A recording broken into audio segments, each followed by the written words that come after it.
Hi, ഞാൻ നുജൂദ്. വയസ് 10 വിവാഹമോചിത എന്ന പുസ്തകം ഞാൻ കഴിഞ്ഞ വീഡിയോയിൽ ആദ്യത്തെ അധ്യായം വായിച്ചിരുന്നുവല്ലോ. ഇന്ന് ഞാൻ രണ്ടാമത്തെ അധ്യായമാണ് നിങ്ങൾക്കായി വായിക്കുന്നത്. നുജൂദ് പുതിയ കാലത്തെ കഥാനായിക എന്നാണ് ഇതിൻ്റെ ആമുഖത്തിൽ എഴുതിയിട്ടുള്ള ആമുഖം എഴുതിയതിന് കൊടുത്തിരിക്കുന്ന ശീർഷകം. പുതിയ കാലത്തെ കഥാനായികയാണ് നുജൂദ് എന്ന് പറയുമ്പോൾ എനിക്ക് പഴയ കാലത്തെ മറ്റൊരു കഥാനായികയുടെ ചിത്രം മനസ്സിലേക്ക് വന്നു. മറ്റാരുമല്ല, ചന്തു മേനോന്റെ ഇന്ദുലേഖ അല്ലേ. നമുക്കറിയാം, അന്ന് നമ്പൂതിരി സമുദായത്തിൽപ്പെട്ട സ്ത്രീ ജനങ്ങൾക്കൊക്കെ പുറം ലോകം കാണാനോ അല്ലെങ്കിൽ വിദ്യാഭ്യാസം നേടാനോ ഒന്നും സൗകര്യമില്ലാതിരുന്ന കാലത്ത്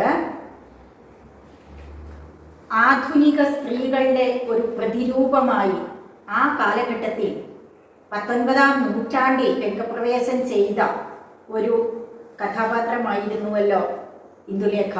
സൂര്യ നമ്പൂതിരിപ്പാടിനെ വിവാഹം ചെയ്യാൻ താല്പര്യമില്ലാതെ പരിഹസിച്ചു വിടുകയും തുടർന്ന് ഇംഗ്ലീഷ് വിദ്യാഭ്യാസം സിദ്ധിച്ച മാധവനെ വിവാഹം കഴിക്കുകയൊക്കെ ചെയ്ത ആ ഒരു കഥാപാത്രം അല്ലേ, നവോത്ഥാനത്തിൻ്റെ പ്രതീകമായിരുന്ന ആ കഥാപാത്രത്തെയാണ് ഓർമ്മ വരുന്നത്.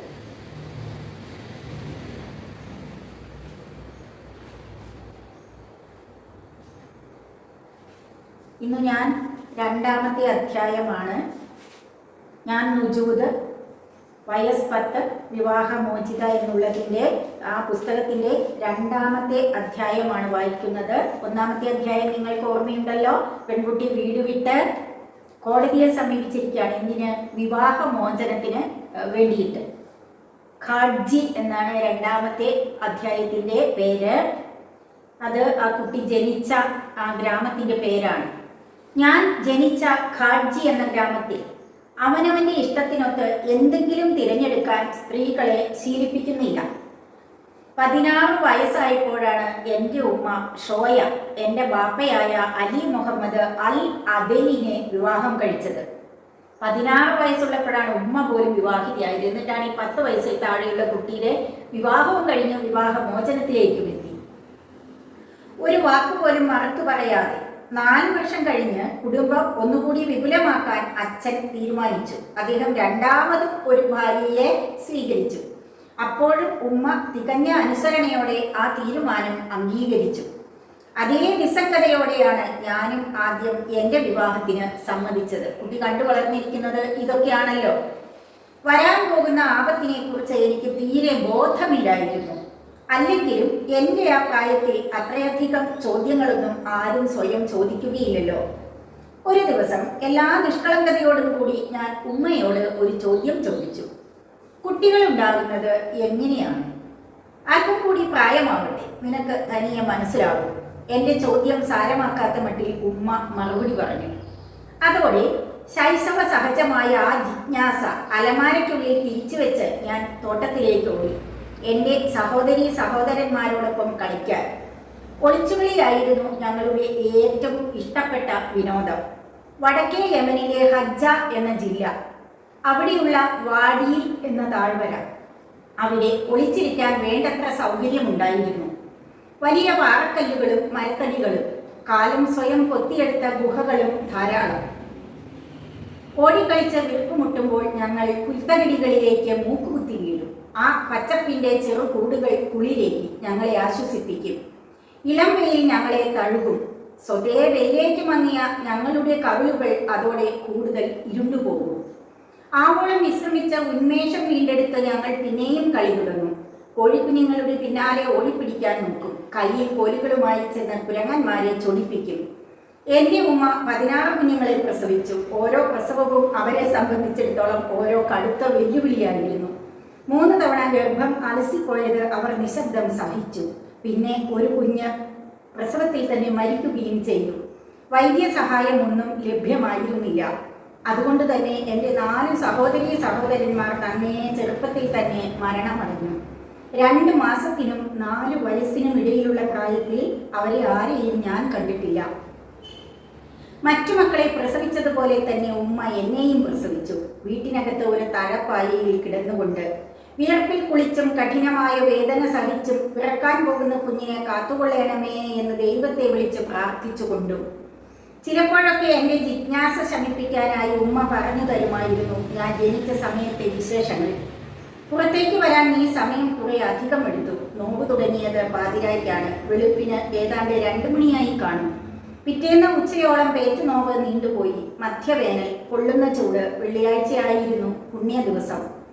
വെള്ളിയാഴ്ച അല്ലാതെ മറ്റേതെങ്കിലും ഒരു സാധാരണ ദിവസമാണ് ഞാൻ ജനിച്ചിരുന്നതെങ്കിൽ പോലും എൻ്റെ ജീവിതത്തിൽ കാര്യമായ വ്യത്യാസമൊന്നും സംഭവിക്കുമായിരുന്നില്ല. ഉമ്മയുടെ പ്രസവം ആശുപത്രിയിൽ നടക്കുക, അങ്ങനെ ഒരു ചോദ്യത്തിനെ അവിടെ വകയുണ്ടായിരുന്നില്ല. ഞങ്ങളുടെ ഗ്രാമം സ്ഥിതി ചെയ്തിരുന്നത് ആ താഴ്വരയുടെ അങ്ങേയറ്റത്തൊരു കോണിലായിരുന്നു. ചികിത്സാ സൗകര്യങ്ങളൊക്കെ വളരെ വളരെ അകലെ മാത്രമായിരുന്നു. വെറും 5 കൽവീടുകൾ മാത്രമുള്ള നന്നേ ചെറിയൊരു ഗ്രാമമായിരുന്നു ഘാട്ജി. പലചരക്കു കടയോ വണ്ടിപ്പുരയോ മുടിവെട്ടുന്ന കടയോ ഒന്നും ഉണ്ടായിരുന്നില്ല. പഞ്ചായത്ത് ആഫീസും ഇല്ല. എന്തിന്, ഒരു പള്ളി പോലും അവിടെ ഉണ്ടായിരുന്നില്ല. അവിടെ വന്നെത്തണമെങ്കിൽ കഴുതിയെ തന്നെ ആശ്രയിക്കണം. നല്ല മനക്കരുത്തുള്ള ചില ഡ്രൈവർമാർ മാത്രമേ ആ വഴി തങ്ങളുടെ വാനുകൾ ഓടിക്കാൻ ധൈര്യപ്പെട്ടുള്ളൂ. വഴി അത്രയ്ക്കും മോശമായിരുന്നു, അതുപോലെ തന്നെ അപായകരവും. അവിടെ പാറക്കല്ലുകൾ വീണ് കിടക്കുന്ന കുത്തനെയുള്ള മലയിടുക്ക്. അതിലെ വന്നിരുന്ന വാനുകളുടെ ടയറുകൾ 2 മാസം കൂടുമ്പോൾ മാറ്റേണ്ടി വന്നിരുന്നു. കാര്യങ്ങൾ അങ്ങനെയിരിക്കെ പ്രസവത്തിനായി ഉമ്മയെ ആശുപത്രിയിലേക്ക് കൊണ്ടുപോകുന്ന രംഗമൊന്ന് ആലോചിച്ചു നോക്കൂ. അവിടെ എത്തും മുമ്പ് വഴിയിൽ എവിടെയെങ്കിലും തന്നെ ഉമ്മ പ്രസവിക്കുമായിരുന്നു. സഞ്ചരിക്കുന്ന ചെറിയ ആശുപത്രികൾ അന്നും ഉണ്ടായിരുന്നു. പക്ഷേ അവരും ഘാട്ജി വരെ വന്നു പോകാൻ ധൈര്യം കാട്ടിയിരുന്നില്ല. ചോദ്യങ്ങൾ ചോദിച്ച് ഉമ്മയെ ഞാൻ സ്വൈര്യം കെടുത്തു. പലപ്പോഴും കഥയുടെ അവസാനം പറയാൻ അവർ മറന്നുപോകും. ഞാൻ വിടാതെ പിന്നെയും ചോദിക്കും, നമ്മുടെ വീട്ടിൽ ആരാണ് സഹായിച്ചത്? പ്രസവ സമയത്ത് വയറ്റാട്ട് ചെയ്യുന്നത് പോലെ. ഭാഗ്യം, നിന്റെ മൂത്ത ചേച്ചി ജമീല അന്ന് വീട്ടിലുണ്ടായിരുന്നു. പതിവ് പോലെ അപ്പോഴും അവൾ തന്നെയായിരുന്നു എനിക്ക് സഹായം. അടുക്കള കത്തി കൊണ്ടുവന്ന് പൊക്കിൾക്കുടി മുറിച്ചത് അവളായിരുന്നു. അവളാണ് നിന്നെ ആദ്യമായി കുളിപ്പിച്ചത്, തുണിയിൽ പൊതിഞ്ഞെടുത്തത്. നുജൂദ് എന്നത് നാടോടികളായ അറബികളുടെ ഇടയിലുള്ള പേരാണ് എന്ന് ആളുകൾ പറയുന്നു. നിനക്ക് ആ പേരിട്ടത് നിന്റെ മുത്തച്ഛൻ ജാദ് ആണ്. ഉമ്മ, ഞാൻ ജനിച്ചത് ജൂണിലോ ജൂലൈയിലോ അതോ ആഗസ്റ്റിന്റെ മധ്യത്തിലോ? ഈ ഒരു ചോദ്യം ഉമ്മയെ എപ്പോഴും കുഴയ്ക്കുമായിരുന്നു. നുജൂദ്, ചോദ്യം ചോദിച്ച് സ്വയം കെടുത്തുന്ന ഈ ഏർപ്പാട് നിർത്തരുതോ? അമ്മയ്ക്ക് ബോധ്യമില്ല ഏതു മാസത്തിലാണ് മകൾ ജനിച്ചതെന്ന്. അതോടെ ഞാൻ എൻ്റെ ചോദ്യങ്ങളും അവസാനിപ്പിക്കുമായിരുന്നു. വാസ്തവത്തിൽ എൻ്റെ ആ ചോദ്യത്തിനുള്ള ഉത്തരം ഉമ്മയ്ക്ക് അറിഞ്ഞുകൂടാ. അതുകൊണ്ടാണ് അവർ മറുപടി പറയേണ്ട എന്ന് തീരുമാനിച്ചത്. എന്തായാലും ഒരു വിധത്തിലുള്ള ഔദ്യോഗിക രേഖകളിലും എൻ്റെ പേര് എഴുതി ചേർത്തിട്ടുമില്ല. ഗ്രാമത്തിൽ അങ്ങനെയൊക്കെയാണ്. ഓരോ വീട്ടിലും കുട്ട നിറച്ചും കുട്ടികൾ. ഒരാളുടെ പേരിലും ഒരു തരത്തിലുമുള്ള തിരിച്ചറിവ് കാർഡുകൾ കാണുകയില്ല. ഞാൻ ജനിച്ച കൊല്ലം ഏതാണെന്ന് ആർക്കറിയാം? വെറും ഊഹം മാത്രം. ഉമ്മയുടെ കണക്കനുസരിച്ച് എനിക്ക് വയസ്സ് 10 ആയിരിക്കുന്നു. അത് ശരിയാകുമെന്നില്ല. ഒരു പക്ഷേ 8ഓ 9ഓ മാത്രമേ ആയി കാണൂ. ചിലപ്പോൾ ഞാൻ വല്ലാതെ സാഠ്യം പിടിക്കുമ്പോൾ ഉമ്മ ഒന്ന് ശ്രമിച്ചു നോക്കും. ശ്രദ്ധയോടെ ഒരു കണക്കെടുപ്പ്. മക്കളുടെ ഓരോരുത്തരുടെയും ജനനം ക്രമപ്രകാരം അവരൊന്ന് കണക്കാക്കും. അവരുടെ കണക്കിന് ആധാരമാകുന്നത് ഋതുഭേദങ്ങളാണ്, അല്ലെങ്കിൽ കൂട്ടത്തിൽ വേണ്ടപ്പെട്ടവരുടെ മരണം. ചിലപ്പോൾ ഏതെങ്കിലും ഒരു ബന്ധുവിൻ്റെ വിവാഹവും ആകാം. അതുമല്ലെങ്കിൽ വീട് മാറിയ കൊല്ലം. അങ്ങനെ എന്തെങ്കിലും ഒന്നിനെ ആശ്രയിച്ചായിരിക്കും ഉമ്മ ആണ്ട് നിശ്ചയിക്കുന്നത്. മനസ്സുകൊണ്ട് ഉമ്മ നടത്തുന്ന നല്ലൊരു അഭ്യാസം തന്നെയാണത്. സനാനയിൽ തെരുവിന്റെ അങ്ങേ കോണിലുള്ള പലചരക്കു കടയിലെ സാമാന വിലയുടെ കണക്കിനേക്കാൾ സങ്കീർണമാണ് ഉമ്മയുടെ ഈ കണക്കെടുപ്പ്. എന്തായാലും ഒടുവിൽ അവർ ഒരു നിഗമനത്തിലെത്തും. ഏറ്റവും മൂത്ത കുട്ടി ജമീല തന്നെ, പിന്നെ മുഹമ്മദ്, ആദ്യത്തെ മകൻ. കുടുംബത്തിൽ 2ാം സ്ഥാനത്തിന് അർഹനായ പുരുഷൻ. അച്ഛൻ കഴിഞ്ഞാൽ കുടുംബത്തിൽ തീരുമാനങ്ങൾ എടുക്കുവാൻ അധികാരമുള്ള ആൾ. അതുകഴിഞ്ഞാൽ വിചിത്ര സ്വഭാവക്കാരിയായ മോന, തുടർന്ന് എടുത്തുചാട്ടക്കാരനായ ഫാരിസ്. അതിനുശേഷമാണ് ഞാൻ. ഹൈഫയാണ് അടുത്തത്, എൻ്റെ ഏറ്റവും പ്രിയപ്പെട്ട അനുജത്തി. അവൾക്ക് ഏതാണ്ട് എന്നോളം തന്നെ ഉയരമുണ്ട്. ഒടുവിലത്തെ 4 പേർ ആൺകുട്ടികളാണ്. മൊറാദ്, അബ്ദു, അസീൽ, ഖലീദ്. അതിനുശേഷം ഒരു പെൺകുഞ്ഞിനെ കൂടി അമ്മ പ്രസവിച്ചു. ചുരുണ്ട മുടിയുള്ള ഒരു കൊച്ചുപെണ്ണ്, റൗധ. എൻ്റെ ചെറിയമ്മയ്ക്ക്, അതായത് ബാപ്പയുടെ രണ്ടാം ഭാര്യയായ ദൗലയ്ക്ക് 5 മക്കളാണ്. ദൗല ബാപ്പയുടെ ബന്ധുവും കൂടിയാണ്. ഉമ്മയെ ഒന്ന് അരിശം പിടിപ്പിക്കണമെന്ന് തോന്നുമ്പോൾ പലപ്പോഴും ചിരിച്ചുകൊണ്ട് മോനെ പറയും, ധാരാളം മുട്ടയിടുന്ന നല്ലൊരു പിടക്കോഴിയാണ് നമ്മുടെ ഉമ്മ. എത്ര തവണയാണ് ഞാനത് കണ്ടിട്ടുള്ളത്. ഇപ്പോഴും ഞാൻ ഓർക്കുന്നു. രാവിലെ ഉറക്കമുണരുമ്പോൾ അമ്മയുടെ മെത്തയിൽ പുതിയൊരു കുഞ്ഞ്. ഉമ്മ അതിനെ തന്നോട് ചേർത്ത് കിടത്തി എന്തെങ്കിലുമൊക്കെ കൊഞ്ചി പറയുന്നുണ്ടാവും. ഒരിക്കൽ ആരോ അവർക്ക് കുറെ ഗർഭനിരോധന ഗുളികകൾ കൊടുത്തു. ഉമ്മ അത് കഴിക്കുകയും ചെയ്തു. പക്ഷെ ഓർമ്മയുള്ള ദിവസം മാത്രമേ ഗുളിക കഴിക്കുള്ളൂ. 1 മാസം കഴിഞ്ഞപ്പോൾ ഉമ്മയുടെ വയറ് വീർക്കാൻ തുടങ്ങി. ഉമ്മയ്ക്ക് തന്നെ അത്ഭുതം. അന്ന് അവർ തീർച്ചയാക്കി, ജീവിതം ഇങ്ങനെയൊക്കെയാണ്. പ്രകൃതിക്ക് വിരുദ്ധമായി ആർക്കും ഒന്നും ചെയ്യാനാവില്ല. കുടുംബാസൂത്രണ വകുപ്പിൽ നിന്ന് വന്ന ഉദ്യോഗസ്ഥയെ പറ്റി പറയുമ്പോൾ ഉമ്മയ്ക്ക് പറയാനുള്ളത് ഇത്രമാത്രം: ഖാഡ്ജി, പറ്റിയ പേര് തന്നെ. അറബി ഭാഷയിൽ ഖാഡ്ജി എന്ന് വെച്ചാൽ പുറമേയുള്ളത് എന്നാണ് അർത്ഥം. മറ്റൊരു തരത്തിൽ പറഞ്ഞാൽ ഭൂമിയുടെ അവസാനം എന്നുമാകും. തീരെ ചെറിയൊരു പ്രദേശം. ഭൂമിശാസ്ത്രജ്ഞന്മാരൊന്നും യമന്റെ ഭൂപടത്തിൽ ഇങ്ങനെയൊരു സ്ഥലം അടയാളപ്പെടുത്താൻ മെനക്കെട്ടിട്ടില്ല. വടക്കു പടിഞ്ഞാറൻ യമനിലെ ഒരു പ്രധാന പട്ടണമായ ഹജ്ജയ്ക്കടുത്താണ് ഖാഡ്ജി എന്ന് മാത്രം പറയാം. തലസ്ഥാന നഗരമായ സനാനയുടെ വടക്കു ഭാഗത്തായിട്ടാണ് അതിന്റെ സ്ഥാനം. ആരുടെയും കണ്ണിൽപ്പെടാതെ കിടക്കുന്ന ഈ കൊച്ചു ഗ്രാമത്തിൽ നിന്നും സനാനയിൽ എത്തണമെങ്കിൽ ദേശീയപാതയിലൂടെ കുറഞ്ഞത് 4 മണിക്കൂറെങ്കിലും യാത്ര ചെയ്യണം.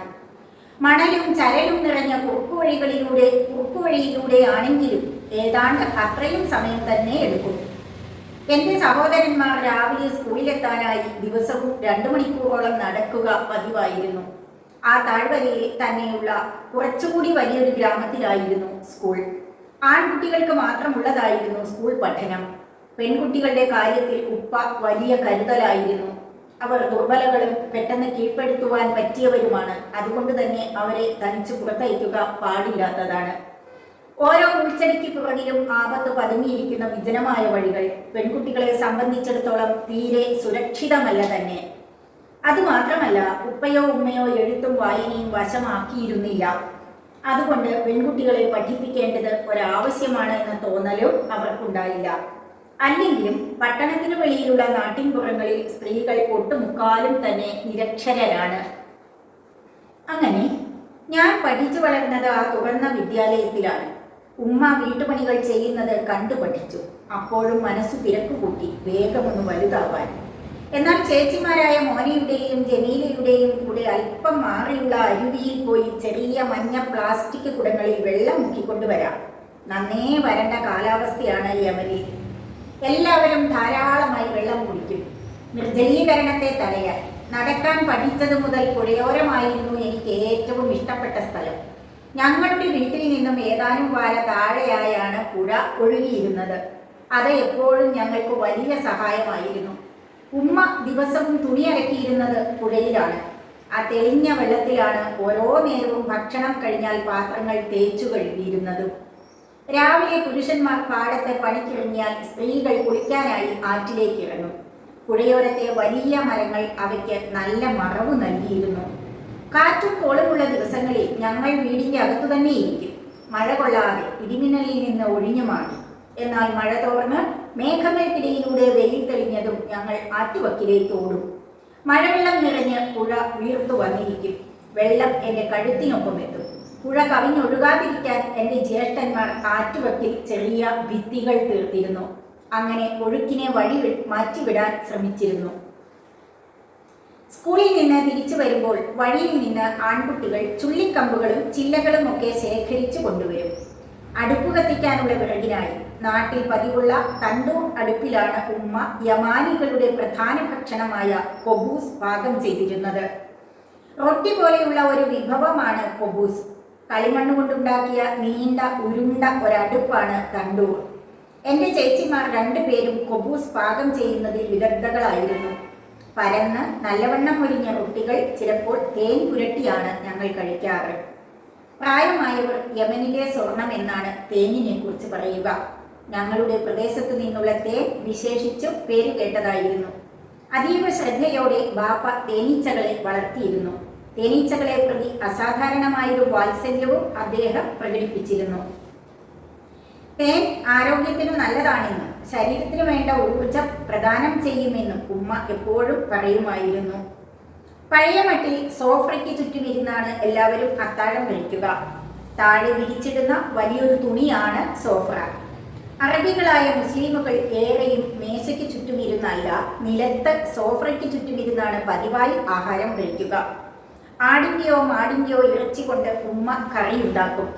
ഉലുവ അരച്ചു ചേർത്ത ആവി പറക്കുന്ന കരിപ്പാത്രം ഉമ്മ സോഫയുടെ നടുവിൽ കൊണ്ടുവച്ചാൽ ഉടനെ ഞങ്ങൾ ചോറും മാംസവും കൂട്ടി ഉരുള ഉരുട്ടി വായിലേക്കിടാൻ തുടങ്ങും. നല്ല രുചിയും മണവുമുള്ള കറിയാണ് സാൽട്ട. വായിലിടുമ്പോഴേക്കും തന്നെ അത് തൊണ്ടയിലേക്ക് ഇറങ്ങിപ്പോകും. ഉപ്പയും ഉമ്മയും ചെയ്യുന്നത് കണ്ട് ഞങ്ങളും പഠിച്ചു. വിളമ്പി വെച്ചിട്ടുള്ള പാത്രങ്ങളിൽ നിന്ന് നേരിട്ട് ഭക്ഷണം എടുത്തു കഴിക്കാൻ. പ്രത്യേകം തട്ടങ്ങളില്ല, കത്തികളും മുള്ളുകളും വേണ്ട. യമനിലെ നാട്ടിൻപുറങ്ങളിൽ ഇങ്ങനെയാണ് ആളുകൾ ഭക്ഷണം കഴിക്കുന്നത്. താഴ്വരയുടെ നടുവിലായി എല്ലാ ശനിയാഴ്ചയും ചന്ത കൂടാറുണ്ട്. ചിലപ്പോഴൊക്കെ ഉമ്മ ഞങ്ങളെയും ചന്തയിലേക്ക് കൂടെ കൊണ്ടുപോകും. ഞങ്ങളെ സംബന്ധിച്ചിടത്തോളം അത് വലിയൊരു വിനോദയാത്രയായിരുന്നു. കഴുതപ്പുറത്താണ് യാത്ര. തിരിച്ചു വരുമ്പോൾ ചരക്കുകളും കഴിച്ചുകൊണ്ടുവരണമല്ലോ. കഠിനമായി വെയിലുണ്ടെങ്കിൽ കറുത്ത മുഖപടത്തിനു മീതെ ഉമ്മ വൈക്കോൽ മടഞ്ഞുണ്ടാക്കിയ ഒരു തൊപ്പി ധരിപ്പിക്കും. മുഖത്തിന്റെ ഭൂരിഭാഗവും മുഖപടം കൊണ്ട് മറച്ചിട്ടുണ്ടാകും. കണ്ടാൽ ഒരു സൂര്യകാന്തി പൂവാണെന്ന് തോന്നും. വെയിലിന്റെ താളത്തിനൊപ്പം സന്തോഷത്തോടെ ഞങ്ങൾ ജീവിച്ചു വരികയായിരുന്നു. ആർഭാടങ്ങളൊന്നുമില്ലാത്ത ജീവിതം, പക്ഷേ സംതൃപ്തി നിറഞ്ഞതായിരുന്നു. വീട്ടിൽ ഇലക്ട്രിസിറ്റി ഉണ്ടായിരുന്നില്ല, പൈപ്പ് വെള്ളവും ഉണ്ടായിരുന്നില്ല. കുറ്റിക്കാടുകൾക്ക് പുറകിലായിരുന്നു മറപ്പുര.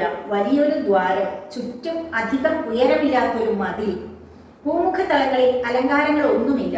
അവിടെ ഇരിക്കാനായി ഏതാനും കുഷ്യനുകൾ മാത്രം. പകലത്തെ സ്വീകരണ മുറി രാത്രിയായാൽ കിടപ്പുമുറിയാകും. നടുമുറ്റം കടന്നു വേണം ഒരു മുറിയിൽ നിന്ന് ഇനിയൊരു മുറിയിലേക്ക് കടക്കാൻ. വേനൽക്കാലത്ത് ഈ നടുമുറ്റമാകും വീട്ടിലെ പ്രധാന മുറി. ഞങ്ങളുടെ ആവശ്യത്തിനനുസരിച്ച് അതിൻ്റെ പ്രകൃതവും മാറും. നടുമുറ്റത്ത് ഉമ്മ മറ്റൊരു അടുക്കള ഒരുക്കും. അടുപ്പിൽ സാൽട്ടാസ് കിടന്ന് തിളയ്ക്കുന്നുണ്ടാകും. അരികിൽ തെല്ല് മാറി ഏറ്റവും ഇടയ കുഞ്ഞിന് മുല കൊടുത്തുകൊണ്ട് ഉമ്മയും ഇരിക്കും. പുറത്ത് കാറ്റും കൊണ്ടിരുന്നു കൊണ്ട് എൻ്റെ സഹോദരന്മാർ അക്ഷരമാല എഴുതി പഠിക്കും. വൈക്കോൽ മെത്തകളിൽ അലസമായി ചെന്നുകിടന്ന് പെൺകുട്ടികൾ മയക്കത്തിലേക്ക് വീഴും. അച്ഛൻ പലപ്പോഴും വീട്ടിലുണ്ടാവാറില്ല. പുലർച്ചക്കേ എഴുന്നേറ്റ് ആടുമാടുകളെയും കൊണ്ട് മേയ്ക്കാനിറങ്ങും. അച്ഛന് 80 ചെമ്മരിയാടുകൾ ഉണ്ടായിരുന്നു, 4 പശുക്കളും. അതുകൊണ്ട് പാലും വെണ്ണയും തൈരും വെളുത്തു നനുത്ത പാൽക്കട്ടിയും വീട്ടിൽ സുലഭമായിരുന്നു. അയൽക്കാരെ സന്ദർശിക്കാനായി പോകുമ്പോഴൊക്കെ സനയുടെ മീതെയായി തവിട്ട് നിറത്തിലുള്ള ഒരു ജാക്കറ്റ് അദ്ദേഹം ധരിക്കുമായിരുന്നു. അരപ്പട്ടയിൽ ജാംബിയ എന്ന കഠാരയും ആചാരപ്രകാരം തൂക്കിയിടും. ഞങ്ങളുടെ നാട്ടിലെ പുരുഷന്മാരെല്ലാവരും ഇതുപോലെയുള്ള കൈവേലകൾ ചെയ്ത് മോടികൂട്ടിയ മൂർച്ചയുള്ള കഠാരകൾ കൊണ്ടു നടക്കുമായിരുന്നു. യമനി സമൂഹത്തിലെ പുരുഷന്മാരുടെ അധികാരത്തിന്റെയും അന്തസ്സിന്റെയും പൗരുഷത്തിന്റെയും പ്രതീകമായിട്ടാണ് ഈ കഠാരകളെ കണ്ടുവന്നിരുന്നത്. കാര്യം ശരി തന്നെയായിരുന്നു. അരപ്പട്ടയിൽ തൂങ്ങിക്കിടക്കുന്ന ആ കഠാര ഉപ്പയ്ക്ക് വിശേഷിച്ചൊരു അന്തസ്സും ആത്മവിശ്വാസവും പ്രദാനം ചെയ്തിരുന്നു. എൻ്റെ ആബയെ പ്രതി എനിക്ക് വലിയ അഭിമാനമായിരുന്നു. പിന്നീട് എനിക്ക് മനസ്സിലായി, ഈ കഠാരകൾ വെറുമൊരു അലങ്കാരം മാത്രമല്ല, തൻ്റെ കൈവശമുള്ളതാകണം ഏറ്റവും മോടികൂടിയ ജാംബിയ എന്ന് ഓരോരുത്തരും മോഹിച്ചിരുന്നു. കൈപ്പിടിയുടെ തരവും വിധവും അനുസരിച്ച് കഠാരയുടെ വിലയിലും വ്യത്യാസം ഉണ്ടായിരുന്നു. പ്ലാസ്റ്റിക് കൊണ്ടും ആനക്കൊമ്പ് കൊണ്ടും കാണ്ടാമൃഗത്തിന്റെ കൊമ്പ് കൊണ്ടുമായിരുന്നു കഠാരയുടെ പിടികൾ നിർമ്മിച്ചിരുന്നത്. ഞങ്ങളുടെ ഗോത്രത്തിലെ സാമൂഹ്യ നിയമപ്രകാരം ആത്മരക്ഷയ്ക്ക് വേണ്ടിയോ അല്ലെങ്കിൽ ഒരു വാഗ്വാദത്തിനിടയിൽ എതിരാളിയെ മുറിവേൽപ്പിക്കാനോ ഈ കഠാര ഉപയോഗിച്ചുകൂടെന്ന് നിർബന്ധമുണ്ടായിരുന്നു. മറിച്ച് സംഘർഷങ്ങൾ ഉണ്ടാക്കുമ്പോൾ ഒരു തീരുമാനത്തിലെത്താൻ ജാംബിയ പ്രയോജനപ്പെടുത്താവുന്നതാണ്. എല്ലാറ്റിനും ഉപരിയായി ജാംബിയ ഞങ്ങളുടെ തനതായ ഗോത്രനീതിയുടെ ചിഹ്നമാണ്. ഒരിക്കലെങ്കിലും തൻ്റെ ജീവിതത്തിൽ ഈ കഠാര ഉപയോഗിക്കേണ്ടി വരുമെന്ന് അച്ഛൻ കരുതിയിരിക്കില്ല. അന്നത്തെ ആ ഭാഗ്യം കെട്ട ദിവസം വരെ. അന്ന് 24 മണിക്കൂറിനുള്ളിൽ സ്വന്തം ഗ്രാമം ഉപേക്ഷിച്ച് അഭയാർത്ഥികളായി ഓടിപ്പോകാൻ പെട്ടെന്ന് ഞങ്ങൾ നിർബന്ധിതരായി. എനിക്ക് 2-3 വയസ്സു പ്രായം. അപ്പോഴാണ് ആ അപവാദം പൊട്ടിപ്പുറപ്പെട്ടത്. അസാധാരണമായിരുന്നു അതിലേക്ക് നയിച്ച സാഹചര്യങ്ങൾ, ആരോഗ്യപരമായ പ്രശ്നങ്ങൾ. അവിടെ താമസിച്ച് ചികിത്സ നടത്തുകയായിരുന്നു. ഞങ്ങളുടെ അച്ഛനും ഖാഡ്ജിയിലെ മറ്റു ഗ്രാമവാസികളും തമ്മിൽ കടുത്തൊരു തർക്കമുണ്ടായി. അത് അക്രമത്തിൽ അവസാനിക്കുകയും ചെയ്തു. കാരണങ്ങളോ വിശദാംശങ്ങളോ ഞാൻ തികച്ചും മനസ്സിലാക്കിയിരുന്നില്ല. വാക്കുതർക്കങ്ങൾക്കിടയിൽ എൻ്റെ ചേച്ചി മോനയുടെ പേര് പലതവണ ഉയർന്നു വന്നു. ഒടുവിൽ ഗോത്രാചാരമനുസരിച്ച് തർക്കത്തിനൊരു തീരുമാനമുണ്ടാക്കാം എന്ന് നിശ്ചയിക്കപ്പെട്ടു. ഇത് അല്പം വലിയ ചാപ്റ്ററാണ്, എങ്കിലും ഞാനിത് ഒന്നിച്ചങ്ങ് വായിച്ചു കേൾക്കാം, എങ്കിലേ അതിനൊരു പൂർണ്ണത ഉണ്ടാവുകയുള്ളൂ എന്ന് വിചാരിച്ചിട്ടാണ്. തർക്കത്തിൽ ഏർപ്പെട്ടിരിക്കുന്ന പ്രധാന വ്യക്തികൾ മുഖാമുഖം നിൽക്കുക. രണ്ടുപേരുടെയും നടുവിലായി അവനവന്റെ കഠാരകളും റിയാലിന്റെ നോട്ടുകെട്ടുകളും വെച്ചിരിക്കും. പക്ഷേ തീർപ്പ് കൽപ്പിക്കാൻ സമയമുണ്ടായില്ല. അതിനു മുമ്പ് തർക്കം മൂത്ത് കയ്യേറ്റമായി, ആയുധപ്രയോഗമായി. ഗ്രാമത്തിലെ മറ്റുള്ളവരെല്ലാം ചേർന്ന് ഞങ്ങളുടെ കുടുംബത്തെ കുറ്റപ്പെടുത്തി. ഖാഡ്ജിയുടെ അന്തസ് ഞങ്ങൾ ചവിട്ടി മരിച്ചുവെന്ന്, അതിൻ്റെ സങ്കല്പത്തിന് കളങ്കം വരുത്തിയെന്ന്, എൻ്റെ ബാപ്പയുടെ സമനില തെറ്റി. സുഹൃത്തുക്കൾ എന്ന് വിശ്വസിച്ചിരുന്നവർ തന്നെ ഒറ്റപ്പെടുത്തുകയാണെന്ന് അദ്ദേഹം വിചാരിച്ചു. അവരെല്ലാവരും ചേർന്ന് തന്നെ വഞ്ചിക്കുകയാണ്, നിന്ദിക്കുകയാണ്. അന്ന് ഞാൻ മനസ്സിലാക്കിയത് ഇത്രമാത്രം: വീട്ടിലെ രണ്ടാമത്തെ പെൺകുട്ടിയായ മോന പെട്ടെന്ന് വിവാഹിതയായി. അവൾക്ക് ഏറിയാൽ 13 വയസ്സായിരുന്നു. വാസ്തവത്തിൽ ശരിക്കും സംഭവിച്ചത് എന്താണ്? ഞാൻ നന്നേ ചെറുതായിരുന്നു, അത് മനസ്സിലാക്കാനുള്ള പ്രായമായിരുന്നില്ല. ഒരു ദിവസം ആ സത്യം ഞാൻ എങ്ങനെയെങ്കിലും മനസ്സിലാക്കും. തൽക്കാലം എല്ലാം ഉപേക്ഷിച്ച് അപ്പോൾ തന്നെ വീട് വിട്ട് ഇറങ്ങേണ്ടിയിരിക്കുന്നു. കൈവശമുള്ളതെല്ലാം ഉപേക്ഷിച്ചു പോകണം. ആടുകളും പശുക്കളും കോഴികളും തേനീച്ചകളും എല്ലാം. ഒപ്പം സ്വർഗത്തിന്റെ ഒരു മൂല എന്ന് ഞാൻ ധരിച്ചു വെച്ചിരുന്ന ഓർമ്മകളും. സനാനയിൽ ഞങ്ങൾ വന്നെത്തിയത് തികച്ചും അപ്രതീക്ഷിതമായിരുന്നു. തലസ്ഥാന നഗരമാകെ ഒച്ചയും പൊടിയുമായി ആകെ മങ്ങിയ ഒരു മട്ട്. ആ ചുറ്റുപാടുകളുമായി ഇണങ്ങിച്ചേരുക വിഷമകരമായിരുന്നു. പച്ച നിറഞ്ഞ വാടിലാ താഴ്വര, വരണ്ട് തരിശായി പരന്നു കിടക്കുന്നു ഈ നഗരം. രണ്ടും തമ്മിലുള്ള അന്തരം വാസ്തവത്തിൽ ഞെട്ടിപ്പിക്കുന്നതായിരുന്നു. നഗരത്തിന്റെ ഹൃദയഭാഗത്ത് പാരമ്പര്യ വിധിക്കനുസരിച്ച് പണിതിട്ടുള്ള പഴയ വീടുകളും കെട്ടിടങ്ങളും ഉണ്ടായിരുന്നു. ജനലുകളിൽ ലേസ് വെച്ച് പിടിപ്പിച്ചതുപോലെ ഭംഗിയുള്ള കൈവേലകൾ. അതിനപ്പുറത്തേക്ക് കടന്നാൽ പുതിയ നഗരം മുഴുവൻ നിറഞ്ഞു നിൽക്കുന്ന യാതൊരു കുലീനത്വവുമില്ലാത്ത കോൺക്രീറ്റ് കെട്ടിടങ്ങളായിരുന്നു. തെരുവിലേക്ക് ഇറങ്ങിയാലോ ഏതാണ്ട് എന്നോളം ഉയരത്തിൽ വാഹനങ്ങളുടെ പുകക്കുഴലുകൾ, അതിൽ നിന്നും സദാ പുറത്തേക്കൊലിക്കുന്ന ഡീസലിന്റെ പുക. ആ പുക ശ്വസിച്ച് പലപ്പോഴും എൻ്റെ തൊണ്ടയ്ക്ക് അസുഖം വരുമായിരുന്നു. ഞങ്ങളെ പോലെയുള്ള കുട്ടികൾക്ക് ഒത്തുചേർന്നു കളിക്കാനായി പാർക്കുകളൊന്നും ഉണ്ടായിരുന്നില്ല. കുട്ടികൾക്ക് പ്രത്യേകമായി ഉണ്ടായിരുന്ന വിനോദ കേന്ദ്രത്തിലേക്ക് കടക്കണമെങ്കിൽ പണം കൊടുത്ത് ടിക്കറ്റ് വാങ്ങേണ്ടിയിരുന്നു. അതുകൊണ്ട് സമ്പന്നരുടെ മക്കൾ മാത്രമേ അവിടെ പോയിരുന്നുള്ളൂ. അൽ അക്ക എന്ന ഭാഗത്ത് ചപ്പുചവറുകൾ ചിതറിക്കിടക്കുന്ന ഒരു തെരുവിലാണ് ഞങ്ങൾ താമസിച്ചത്. താഴേക്കിടയിലുള്ളവർക്ക് താമസിക്കാൻ വേണ്ടി ചെലവ് കുറച്ച് പണിത കെട്ടിടങ്ങളിൽ ഒന്നിലെ ഒരു ഫ്ലാറ്റ്. അച്ഛൻ ആകപ്പാടെ നിരാശയിലായിരുന്നു. വിശപ്പില്ല, കാര്യമായി സംസാരമില്ല, യാതൊരു ബിരുദവും വിദ്യാഭ്യാസവും ഇല്ലാത്ത ഒരു നാട്ടിൻപുറത്തുകാരൻ. ഇത്രയും വലിയൊരു പട്ടണത്തിൽ എങ്ങനെയാണ് കുടുംബം പോറ്റുക? തൊഴിലില്ലാത്തവരുടെ ഭാരം പേറി അല്ലെങ്കിൽ തന്നെ തളർന്നു വീണുകൊണ്ടിരിക്കുന്ന നഗരം. നാട്ടിൻപുറത്ത് നിന്ന് ഭാഗ്യം പരീക്ഷിക്കാനായി നഗരത്തിലെത്തിയ അധികം പേരും പ്രശ്നങ്ങളുടെ വൻമതിലിൽ തട്ടി തരിച്ചു നിൽക്കുകയാണ്. പല പുരുഷന്മാരും വേറെ ഗതിയില്ലാതെ ഭാര്യയെയും മക്കളെയും നഗരത്തിലെ കവലകളിലേക്ക് പിച്ച തണ്ടാൻ അയക്കുന്നു. ചില്ലറ വല്ലതും സമ്പാദിക്കാനായാൽ അത്രയുമായല്ലോ. കുറേയേറെ വാതിലുകൾ ബാപ്പ മുട്ടി. അവസാനം ഒരു തൊഴിൽ കണ്ടെത്താനായി. അവിടത്തെ ശുചീകരണ വകുപ്പിന്റെ കീഴിൽ ഒരു തൂപ്പുകാരന്റെ ജോലി. കിട്ടുന്ന ശമ്പളം കൊണ്ട് കഷ്ടിച്ച് വീട്ടുവാടക കൊടുക്കാം. എപ്പോഴെങ്കിലും വാടക കൊടുക്കാൻ അല്പം വൈകിയാൽ വീട്ടുടമസ്ഥൻ ഭയങ്കരമായി ബഹളം വയ്ക്കുമായിരുന്നു. ഉമ്മ ഇരുന്ന് കണ്ണീർ വാർക്കും. അവരുടെ സങ്കടത്തിൽ സാന്ത്വനിപ്പിക്കാൻ ആർക്കാണാവുക? ഫാരീസ് ഞങ്ങളുടെ കുടുംബത്തിലെ 4ാമത്തെ കുട്ടിയായിരുന്നു. അവന് 12 വയസ്സായ കാലം.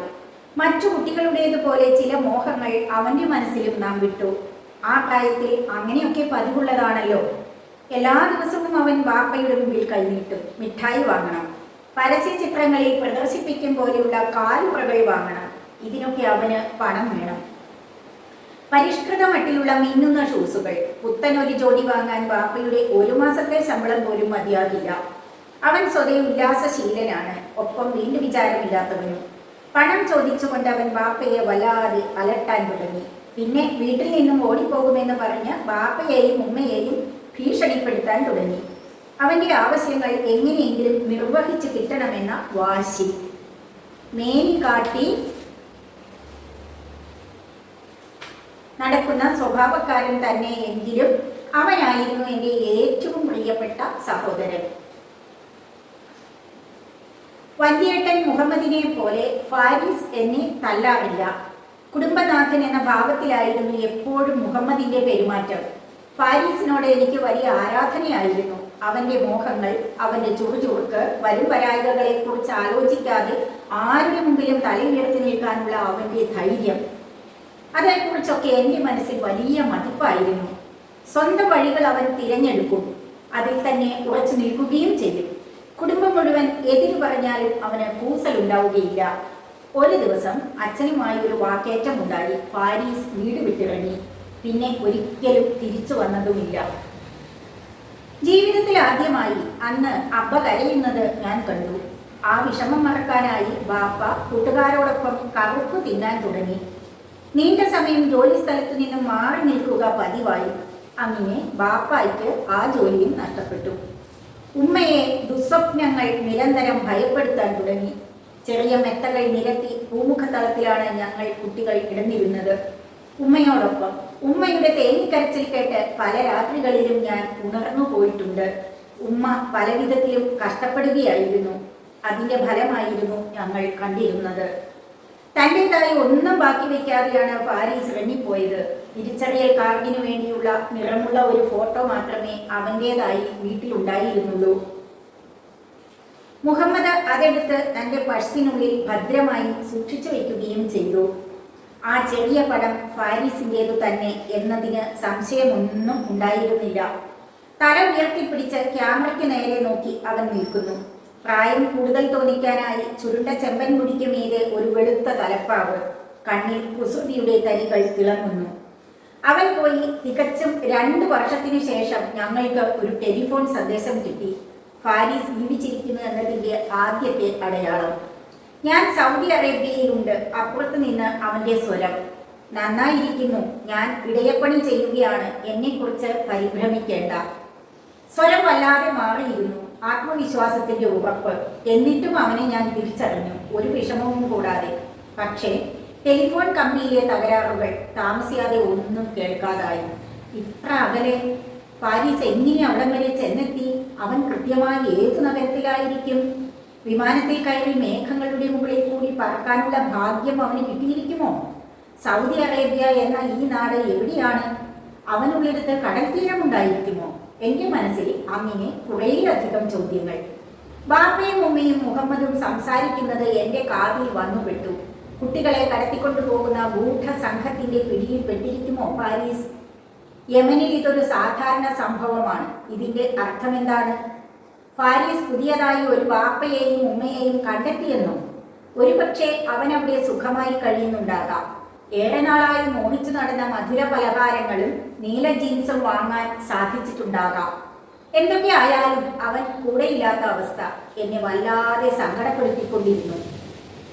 അവനെ കാണാതിരിക്കുമ്പോഴുള്ള സങ്കടം മറക്കാനായി ഞാൻ എൻ്റെ സ്വപ്നങ്ങളിലേക്ക് ഉൾവലിഞ്ഞു. ഞാൻ വെള്ളം സ്വപ്നം കാണാൻ തുടങ്ങി. നദികളെയല്ല ഞാൻ സ്വപ്നം കണ്ടത്, കടലിനെയായിരുന്നു. ഒരു കടലാമയായി തീരാൻ എപ്പോഴും ഞാൻ കൊതിച്ചിരുന്നു. വെള്ളത്തിനടിയിലേക്ക് തല പൂഴ്ത്തി ഇറങ്ങിച്ചെല്ലാമല്ലോ. കടൽ ഞാൻ കണ്ടിട്ടേയില്ല. എൻ്റെ ചെറിയ നോട്ട് പുസ്തകത്തിൽ ചായ പെൻസിലുകൾ കൊണ്ട് തിരമാലകൾ വരച്ചു വയ്ക്കുമായിരുന്നു. തിരകൾക്ക് നീലയോ പച്ചയോ നിറമായിരിക്കുമെന്ന് ഞാൻ സങ്കല്പിച്ചു. തിരകളുടെ നിറം നീലയാണ്. ഒരു ദിവസം എൻ്റെ കൂട്ടുകാരി മലക്ക് പറഞ്ഞു തന്നു. പുറകിൽ നിന്ന് എൻ്റെ ചിത്രരചന നോക്കി നിൽക്കുകയായിരുന്നു അവൾ. മലക്കും ഞാനും ഇണപിരിയാത്ത കൂട്ടുകാരായി തീർന്നു. അച്ഛനും അമ്മയും അവസാനം എന്നെ സ്കൂളിൽ ചേർക്കാൻ സമ്മതിച്ചു. അൽക്കായിൽ തന്നെയുള്ള ഒരു സ്കൂളിൽ. അവിടെ വെച്ചാണ് ഞങ്ങൾ പരിചയപ്പെട്ടത്. ഇടവേളകളിൽ പലപ്പോഴും ഞങ്ങൾ ഗോട്ടി കളിച്ചു. ക്ലാസ് മുറി നിറച്ച് കുട്ടികളായിരുന്നു. 70 പെൺകുട്ടികൾ. അവരിൽ എനിക്ക് ഏറ്റവും അടുപ്പം മലകിനോടായിരുന്നു. സ്കൂളിൽ ആദ്യ വർഷം ഞാൻ നന്നായി പഠിച്ചിരുന്നു. 2ാം വർഷം തുടങ്ങിയതേ ഉണ്ടായിരുന്നുള്ളൂ. രാവിലെ മലക്ക് എൻ്റെ വീട്ടിൽ വരും. പിന്നീട് ഞങ്ങൾ രണ്ടുപേരും ചേർന്ന് സ്കൂളിൽ പോകും. തിരമാലയുടെ നിറം നീലയോ? നിനക്കെങ്ങനെ അറിയാം? ഞാൻ ചോദിച്ചു. സ്കൂൾ പൂട്ടുന്ന സമയം ബാപ്പയും ഉമ്മയും എന്നെ അൽ ഹുദൈദയിലേക്ക് കൊണ്ടുപോകാറുണ്ട്. ചെങ്കടലിന്റെ തീരത്താണത്. കടൽ വെള്ളത്തിന്റെ സ്വാദ് എങ്ങനെയാണ്? നല്ല ഉപ്പുരസം. മണലോ? അതും നീലയാണോ? അല്ല, മണലിന്റെ നിറം മഞ്ഞയാണ്, നനുനനുത്ത്. നിനക്ക് കാണാൻ പറ്റിയെങ്കിൽ. കടലിൽ എന്തൊക്കെയാണുള്ളത്? ബോട്ടുകൾ, മത്സ്യങ്ങൾ, ആളുകൾ നീന്തുന്നതും കാണാം. താൻ അവിടെ വെച്ച് നീന്താൻ പഠിച്ചുവെന്ന് മലക്ക് പറഞ്ഞു. വല്ലാത്ത കൗതുകം തോന്നി. ഒരു ചെറുകുളത്തിൽ പോലും ഞാൻ ഇതുവരെ കാൽ വെച്ചിട്ടില്ല. എത്ര ശ്രമിച്ചിട്ടും പിടികിട്ടാനാവാത്തൊരു വിസ്മയം. കടലിന് മുകളിൽ അവൾ എങ്ങനെയായിരിക്കും പൊങ്ങിക്കിടന്നിരിക്കുക? ഒന്ന് മാത്രം എനിക്ക് ഓർമ്മയുണ്ടായിരുന്നു. വഡ്ജിയിൽ വെച്ച് പുഴയുടെ അരികത്തേക്ക് പോകുന്നത് കണ്ടാൽ ഉമ്മ പേടിയോടെ വിളിച്ചു പറയുമായിരുന്നു, അരുത്, വെള്ളത്തിൽ മുങ്ങിപ്പോകും. മലക്കിന്റെ ഉമ്മ അവൾക്കായി പ്രത്യേകിച്ചൊരു നീന്തൽ ഉടുപ്പ് വാങ്ങിക്കൊടുത്തു അത്രേ. നല്ല ഭംഗിയുള്ള നിറത്തിൽ. കടലോരത്ത് അവൾ തനിയെ കോട്ട കൊത്തളങ്ങളോട് കൂടിയ ഊക്കൻ മണൽ കൊട്ടാരങ്ങൾ ഉണ്ടാക്കാറുണ്ട് പോലും, വലിയ ചുറ്റുകോണിയൊക്കെ വെച്ച്.